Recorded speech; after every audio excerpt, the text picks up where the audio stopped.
Hey guys, I was talking to a large construction company last week, and somehow we got onto the topic of pricing work, not just like big estimating software, formal bids. I mean, the basic question a lot of people struggle with, like, how do you actually know what to charge?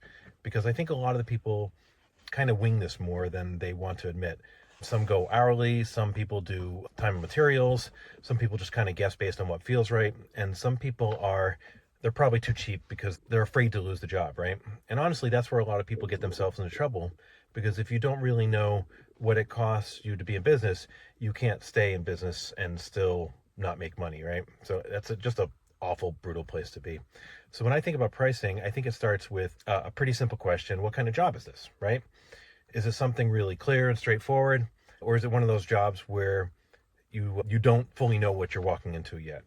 Because there's a lot of unknowns in those jobs. You don't want to lock yourself into a price and then realize halfway through the job that it's way messier than you had expected.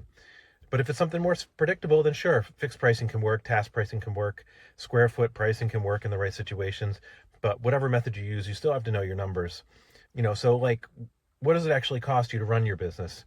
Your vehicles, your insurance, your overhead, tools, admin time, material pickup, all of it. Because if you don't know that, you're not really pricing, you're just sort of guessing, right?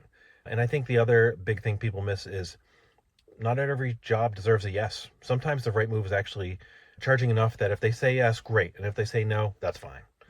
Because if you're constantly underpricing just to keep work coming in, you end up buying yourself a job instead of winning one. And that gets old pretty fast.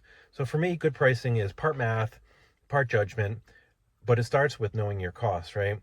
And not being afraid to charge in a way that actually makes the work worth doing.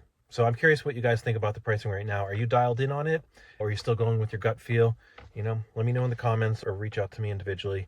I'd love to talk about this. Cheers.